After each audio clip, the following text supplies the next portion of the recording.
Buenas tardes a todos. Hoy arrancamos con esta nueva etapa en el Partido Popular a través de este formato telemático para poder seguir compartiendo opiniones, debates y puntos de vista. Hoy dos compañeros del Comité Ejecutivo del Partido Popular de Ceuta, Alfonso Conejo y Carlos Rontomé, van a tratar sobre aspectos de plena actualidad. Y yo, para no perder más el tiempo y darle la palabra a los verdaderos protagonistas de la tarde de hoy, voy a lanzar la primera pregunta planteándonos qué creéis que significa actualmente, en estos momentos, el Pacto Constitucional del 78. ¿Qué pensáis? ¿Comienzo yo, Carlos? Sí, por sí. Bueno, de entrada, muchas gracias, Yolanda, por invitarnos y enhorabuena por la iniciativa.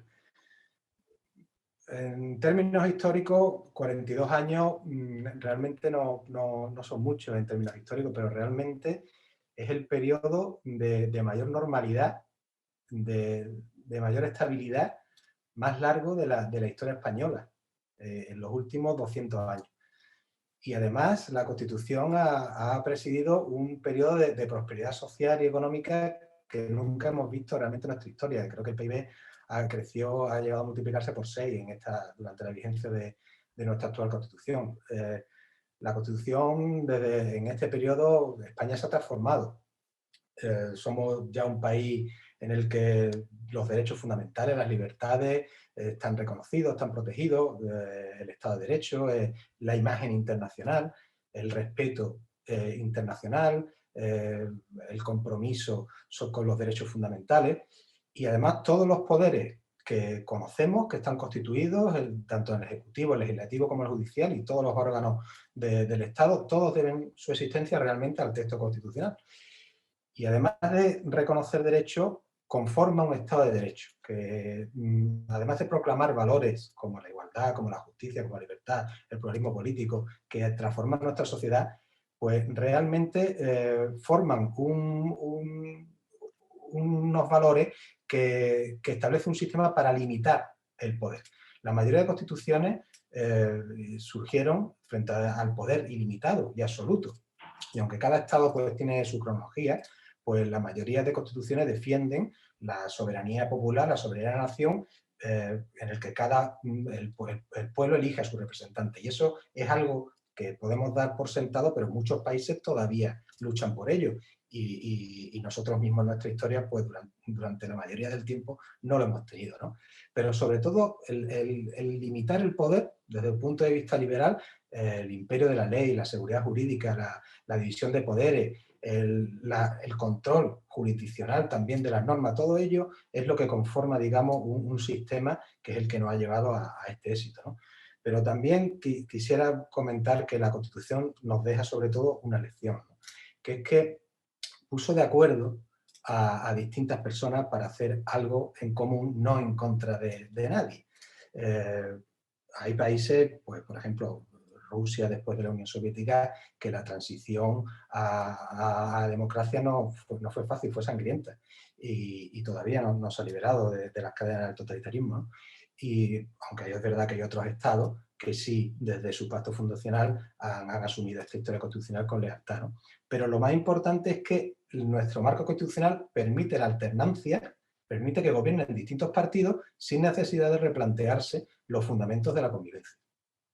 Y desde luego, pues se han producido cambios en estos últimos 40 años y la Constitución también se ha adaptado a esos cambios. Quizás porque también es un texto normativo, es un texto que puedes apelar a él en los tribunales, sobre todo en el Tribunal Constitucional a través de recursos de amparo, pero la labor de los tribunales va adaptando la interpretación de la norma constitucional a las circunstancias del momento. Y eso también es otro valor que tiene la Constitución. Que es cierto que no existe una Constitución ideal que pueda prever todo lo que venga en el futuro, pero nuestra Constitución en ese sentido ha sido realmente magnífica. Hemos pasado por crisis económicas, por desafíos independentistas, por la abdicación de un rey y España ha seguido funcionando democráticamente. Y yo creo que los defectos o los desafíos que se han tenido que afrontar han sido más por decisiones y acción política de algún gobierno que por el marco constitucional que tenemos. Sí, bueno, sí, efectivamente, Alfonso, yo estoy totalmente de acuerdo contigo en todo. No hay nada que lo que, lo que no esté de acuerdo con toda esta exposición tuya, ¿no? Yo sí quería remarcar que la Constitución, además, o el Pacto Constitucional, supuso además el inicio, la superación de una etapa anterior.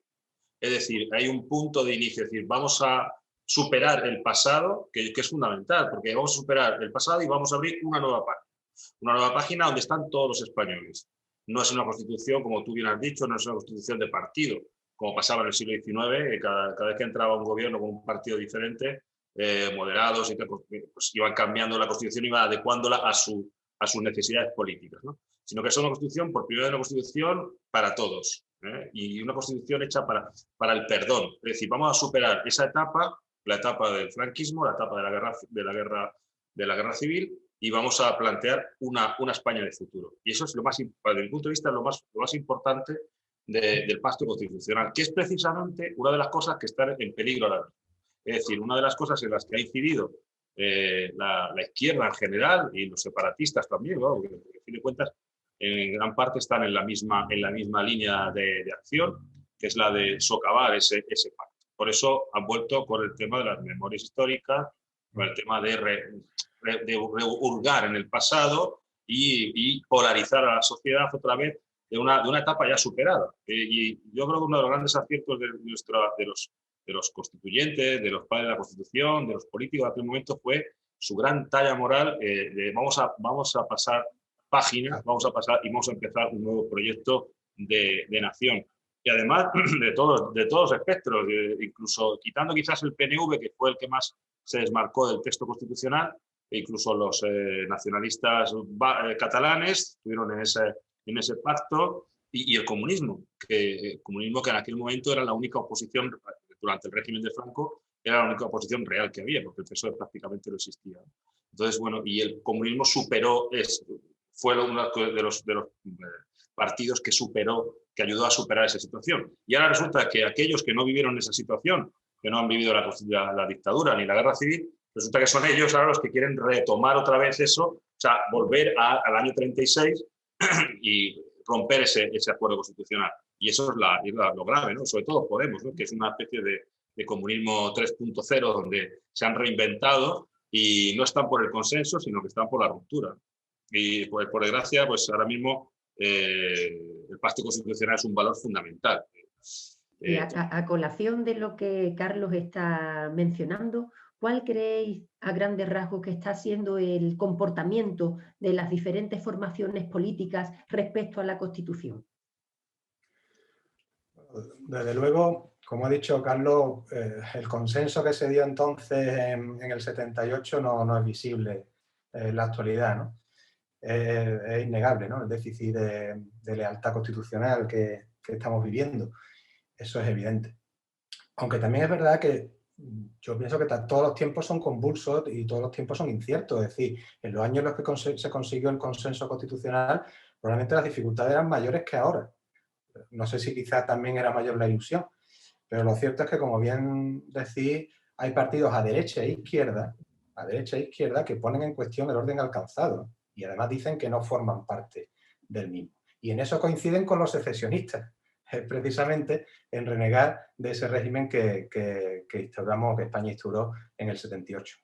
Cargan contra la democracia burguesa, que llaman, contra la economía de mercado, a veces pues aprovechando las crisis económicas y otras veces pues hablan simple y llanamente de separarse de España, ¿no? Pero curiosamente lo hacen gracias al sistema que permite que haya un gran número de diputados que quieren acabar con él dentro de ese sistema, ¿no? La historia de éxito que hemos hablado de este periodo constitucional tampoco impide que haya un sector de partidos políticos, entre los que se incluye el Partido Popular, que no considera petrificada la Constitución y que habla de que es posible reformarla. Y entre ellos estamos nosotros, el Partido Popular. Pero hay que diferenciar entre los que queremos adaptarla o reformarla frente a los que quieren liquidarla. Y hay que diferenciar entre los que queremos que un uso abusivo de la reforma también erosiona la eficacia de la Constitución.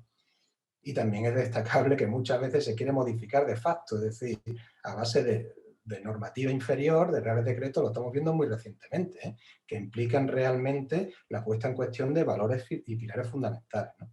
Pero es cierto que desde nuestro partido, no estamos en contra de acomodar algunos aspectos. Precisamente fue el gobierno de Mariano Rajoy el que creó el único instrumento parlamentario que disponemos todavía, que la Comisión para el Estudio y la Evaluación y Modernización del Estado Autonómico, que ese era el único foro de políticos y técnicos que podía resultar fructífero, y de ese foro se levantaron, no comparecieron ni Unidas Podemos ni los nacionalistas vascos y catalanes, ¿no? Donde nuestro gran parlamentario García Margallo pues hizo esa propuesta de reforma constitucional, que ya sabemos que solamente ha sido reformada en 2 ocasiones, en el 92 y en el 2011, con el último del artículo 135, que intenta garantizar la estabilidad presupuestaria, y que precisamente las 2 reformas han venido determinadas por nuestra pertenencia a la Unión Europea, y es uno de los aspectos que quería García Margallo incluir en la Constitución. Ese es un capítulo dedicado a nuestra pertenencia a la Unión Europea, entre otros, que hablaba de separación de poderes, de mejorar o garantizar mejor una justicia independiente, todo lo que son nuestros valores, ¿no? Aunque es cierto que todas las democracias que han tenido la capacidad de reformar sus constituciones, realmente eso ha guardado correlación con el nivel de calidad de su momento y de su sistema político, que es lo que tú hacías referencia, Yolanda. Nuestra Constitución desde el inicio fue fruto de la moderación frente al radicalismo, y hay que buscar consenso que respeten los valores fundamentales, y eso no es ni devoción, ni fanatismo por la Constitución, ni aceptación resignada a la Constitución. Es que hay que respetar las reglas del juego y buscar acuerdos de concordia y de sosiego. Y para eso se necesitan políticos capaces de conciliar coaliciones amplias entre generaciones, entre territorios y partidos. Y hago una última reflexión. El consenso, la palabra consenso está muy bien vista, muchas veces hasta que se aplica. Entonces llega la crítica aquella de los demás de has traicionado tus principios y tal, pero yo pienso que si en un sistema como el nuestro o hay políticos capaces de llegar a acuerdos o no avanzamos. Bueno, efectivamente, con respecto a la pregunta que comentaba, totalmente de acuerdo contigo. En cuanto a, digamos, dónde están los partidos actuales con respecto a qué posición están con respecto a la Constitución, con respecto al pacto constitucional, bueno, tenemos a los partidos que están opuestos totalmente al pacto constitucional y a la propia Constitución de una forma radical, que son los separatistas, es decir, todos aquellos partidos que de alguna forma están más allá, fuera de la nación, como que están fuera de la nación, pues están fuera, evidentemente, del pacto constitucional. Eso está claro. Eso serían pues, los nacionalistas fraccionarios, ¿no? Y luego está la izquierda, la nueva izquierda, esa nueva izquierda que representa Podemos, que evidentemente también tiene una raíz también separatista. Podemos es un partido que entiende que hay muchas naciones dentro de España, pero no reconoce a la nación española. Por lo tanto, evidentemente, si no reconoces la base sobre la que se fundamenta, la Constitución se fundamenta sobre una nación, pues evidentemente si no existe esa nación, pues imagínate cuál es su percepción de la Constitución y del pacto constitucional. Cero, ninguno, todo lo contrario, ¿no? Y luego, por desgracia, pues está el Partido Socialista, que por desgracia ha sido un partido que se ha ido podemizando a partir de la presidencia del partido por parte de Zapatero. Zapatero es el que inicia esa vía de ruptura del PSOE con la moderación y con el pacto constitucional, y ha ido avanzando en esa línea. Por desgracia, Sánchez la ha profundizado, y es una lástima, digo, porque el Partido Socialista es un partido necesario para la alternancia. O sea, no podemos, debería ser el partido con el que alterne con el Partido Popular, que es el partido que está a la derecha, ¿no? del centro, o en el mismo centro-derecha, y ellos deberían ser el centro-izquierda. Y eso sería lo conveniente para este país, es que los dos partidos se fueran alternando en el gobierno. ¿Qué ha sucedido? Pues que, por desgracia, el Partido Socialista se ha ido radicalizando, se ha ido polarizando, ha ido asumiendo el discurso de Podemos, y vemos lo que está haciendo, por ejemplo, en Cataluña. Otro que también no sabe cuántas naciones hay, que es Iceta, ¿no? Que acaba de decir que dijo que las había contado, que había 5 o 6, que las había contado. O sea, es una cosa tremenda. Se levanta una mañana y dice, hay 6. 5. O sea, verdaderamente de traca. Pues por desgracia, es el Partido Socialista actual, por desgracia. Y es una lástima, ya digo, porque es el gran partido, junto al Partido Popular, que debe mantener nuestro sistema. Claro, si ellos se nos van, nos quedamos solos. Nos estamos quedando solos. Yo creo que quitando a Ciudadanos, que es que se está convirtiendo en un partido minoritario por algunas de sus cosas extrañas que hace de vez en cuando que nadie comprende, pues nos estamos quedando solos, porque Vox, sin ser un partido que de alguna forma no cuestiona a la nación, no cuestiona eso, pero sí cuestiona gran parte del entramado constitucional. Entonces, cuando tú cuestionas una de las partes importantes del entramado constitucional, pues también de alguna forma te estás polarizando, estás tensionando y no estás del todo dentro del pacto, sino te estás alejando de una parte. Por lo tanto, al final resulta que nos estamos quedando solos. Y una cosa, de esta forma no vamos a poder, o el PSOE se reconduce y vuelve a la moderación y vuelve a ser un partido de Estado, realmente, bueno, pues el futuro no va a ser muy halagüeño, claro. Y sobre una última cuestión que os planteo y que me gustaría saber vuestra opinión. ¿Qué creéis que significa en estos momentos la figura de nuestro rey, del rey Felipe VI? ¿Qué opináis? Bueno, el rey fue arquitecto de la transición y fue una pieza imprescindible en esta recuperación de las libertades y la democracia. Y una cuestión importante que quería tratar es que la legitimidad es democrática. Es decir, la legitimidad del rey es obtenida por votación de las Cortes y la ratificó un referéndum. Es decir, todos los poderes realmente, incluido el rey, emanan del pueblo soberano, ¿no? Pero son conferidos por la Constitución, o sea, no son derechos dinásticos. Ese diseño que se hizo en la Constitución, en el artículo 1.3, pues marcó nuestra forma de Estado, que es la monarquía parlamentaria. Y además, a eso también quizás hay que añadir, aparte de la legitimidad que le da la Constitución, la legitimidad del ejercicio. Es decir, la de haber sabido el rey, tanto el anterior como el actual, encabezar los cambios, adaptarse a ellos, defenderlos. Realmente las monarquías en todo el mundo han evolucionado. Ya desde la Constitución belga de 1831, todas las monarquías han ido hacia la democracia y hacia la soberanía popular. Ya no es la institución histórica y residual que muchos todavía, como bien dice Carlos, pues siguen hablando de lo que ya ha pasado, ¿no? No estamos hablando ya de la pompa cortesana, no, la monarquía no es un freno a la democracia, sino que hace posible la estabilidad de la democracia, la británica, la noruega, la holandesa, la danesa, hasta fuera de Europa, la japonesa. Es decir, el rey no personaliza un poder, no es una forma de gobierno que es cambiante, sino que es una forma de organización política, corona nuestro Estado, y además lo hace dota de estabilidad también a nuestro sistema. En unos momentos en los que hay tanto cambio, todo es fungible, todo dura tan poco, pues que haya alguna institución que sea permanente, sinceramente no creo que eso haga un daño a nadie, más cuando no tiene, ya digo, un poder estatal, un poder de gobierno real. Lo que hace es ejercer una influencia, importante eso sí, porque preside el juego del relevo pacífico, y lo hace al abrigo de las contingencias políticas, intentando dar esa cualidad esencial de unidad del Estado, ¿no?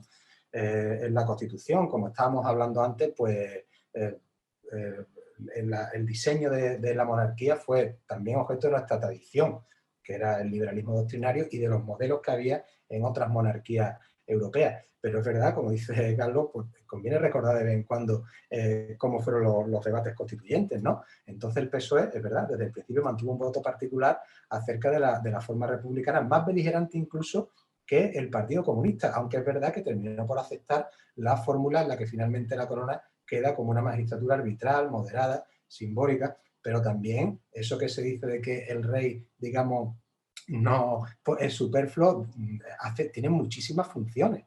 Es decir, aparte de la unión entre órganos, promulga las leyes, convoca a las Cortes, nombra al presidente del gobierno, a los miembros del Tribunal Constitucional, asume la representación estatal.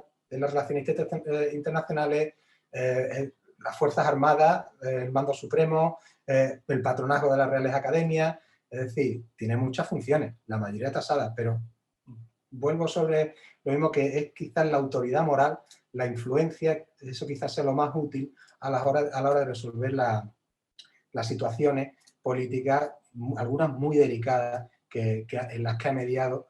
Y en cuanto a la polémica sobre la exigencia de responsabilidad, que se habla también por algunos partidos, que se critica y curiosamente no se critica igualmente, dicen que deja mal parada la democracia y es igual, esta es la inmunidad parlamentaria y tantas otras excepciones, ¿no? Pero en ese sentido tiene que quedar claro que un acto regio, cualquiera de ellos, va refrendado por otro poder, va refrendado por un ministro o por el presidente del gobierno, y es el refrendante el que asume la responsabilidad, con lo cual ese acto no queda irresponsable, y si lo hiciera sin refrendo sería el acto nulo, ¿no? Desde luego, bueno, quizás no hay por qué descalificar a los que planteen otro modelo de jefatura de Estado ni nada. En 2006 Zapatero encargó al Consejo de Estado un informe, y uno de ellos, sobre la modificación de la Constitución, y uno de ellos era la preferencia del varón a la sucesión al trono, ¿no?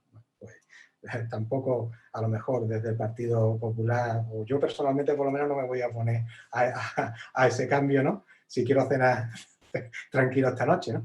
Pero conviene también saber que cuando se proponen esos cambios y esas modificaciones, hay que centrar la cuestión. Es decir, cualquier revisión constitucional del título dedicado a la jefatura del Estado, estamos hablando del procedimiento más cualificado y exige una mayoría muy cualificada de 2/3, disolución de las Cortes, volver a convocar elecciones, otra vez la misma mayoría y un referéndum.